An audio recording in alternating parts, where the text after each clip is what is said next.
Hello বন্ধুরা, আমার শাশুড়ির আজকে বাটা খেতে ইচ্ছা করছে, তাই আমি দেখো 3 কোনা কোনো কচু পাতা বাটা করছি বিনা তেলে। তো রসুন আর লঙ্কাটাকে আগে টেলে নিচ্ছি কাঠকয়লাতে।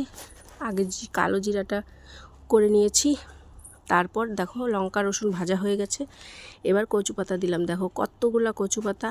এবার দেখবে লাস্টে কতটুকুন হয়। তো এইটুকুন বাটা আমি কার মুখে দিব? তো মন চেয়েছে আমার শাশুড়ির খাওয়ার, তো আমার শাশুড়িকেই আমি দিব। তো দেখো দেখো কতটুকুন হয়েছে। তো এবার এটাও ভাজা হয়ে গেছে, আমার তুলে নিয়েছি, নিয়ে এই যে পাটাতে দিয়ে দিলাম। তো দেওয়ার পরে বেটে নিচ্ছি। গরম গরম ভাত দিয়ে খাবো, কি দারুণ খেতে। তো এই যে দেখো বাটা হয়ে গেছে আমার, তুলে নিলাম। এইবার আমার শাশুড়িকে বললাম, আসো মা খেতে। তো ভালো লাগলে আমার পাশে থাকবে, সবাই ভালো থাকবে, টাটা।